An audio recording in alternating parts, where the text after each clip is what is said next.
Hi, I'm Melanie May and I am a freelance travel journalist.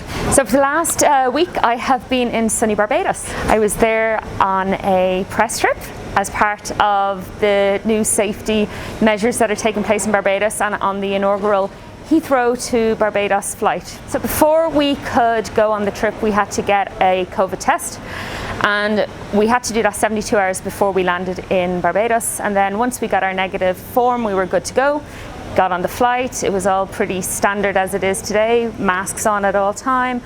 They handed out sanitizing packs, it was all lovely. When we arrived in Barbados they took our COVID test off us. They gave us a quarantine ban, so everybody knew that we had to self-isolate whilst we were on the island, and then we had to self-isolate for about 2 to 3 days, and we then got another COVID test in the hotel. And when that test came back negative, we were then free to explore the island. So in Barbados, the restrictions are very, they feel minimum, they're not very invasive. Obviously you have to wear your masks out in public spaces, like let's say when you're going into the restaurants and bars, and every time you go in somewhere they will take your temperature, they will write it down in a sheet and you will write your name down. You also have to sanitize your hands as well, but then once you're sitting at your table you can take your mask off, so it's pretty standard. I think we're all getting used to it at the minute, and it was actually just really pleasant. So we stayed in an absolutely fantastic hotel called the Coral Reef Club, which is on the Platinum Coast, which is on the west side of the island, which is where the Caribbean Sea is. It was right on the beach. The hotel had its own lovely private beach, and it also had a coral reef about a couple of feet into the waters that you could go snorkeling, hence the name of the hotel. It was 5-star, it was pure luxury, it was so classy and elegant, and the hospitality was amazing. The staff made the stay, they were so friendly, so chirpy, so engaging, and they really did go above and beyond to make sure we had a brilliant time. It's a family-run hotel run by the O'Hara family, who actually are descendant from Sligo. So nice connection there, and it's one of the small luxury hotels of the world. There's only 80 rooms, I think 80 rooms or 88 rooms, and it has 2 pools and a spa and the beach and a huge restaurant on the beachfront. So for me, being a water sports lover, one of the highlights was the fact that there was a reef right outside the hotel, so all the water sports in the Coral Reef Club hotel are free to use.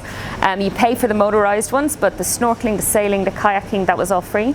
Also getting out on the sunset cruise was fantastic because we got to go swimming at night time. Again, the waters are so warm, they're so clear that you just want to stay in them all the time. And I think you'll find that with the hotels, sometimes the pools aren't huge, but that's because the whole draw of being on a Caribbean island is the fact that you have the sea right there to swim in. We also did another cruise that had loads of water sports as part of the cruise. So we did some power surfing, we did a sea bob, I think it was called, which was absolutely brilliant, and again we got to snorkel with some turtles, which was probably the highlight. The people of Barbados are as warm as the climate. They really are friendly, they're very chilled, very laid back.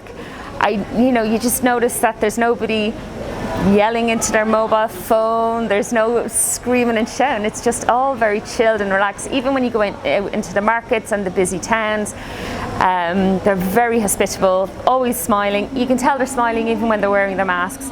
And I didn't get hassled at all when I was walking around. I felt very safe as a female walking out through the towns. Even at night time I felt very safe.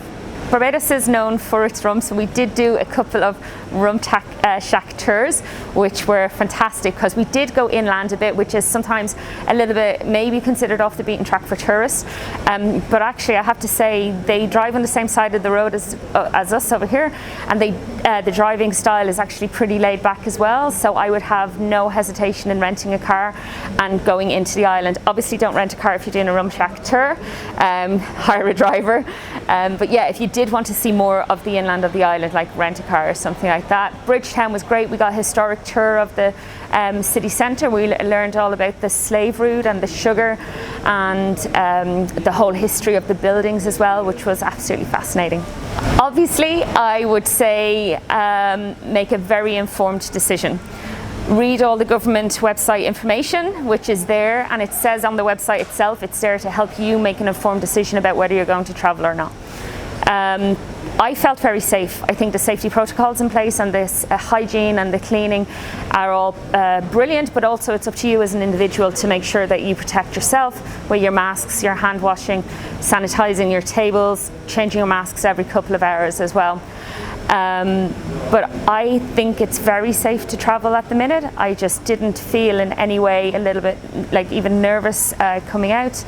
And yeah, just be aware though that there are flight changes at the last minute as well. Sometimes you're not going to be insured if you're not allowed, if the advice is not to travel. But again, just do your research and make your own informed decision.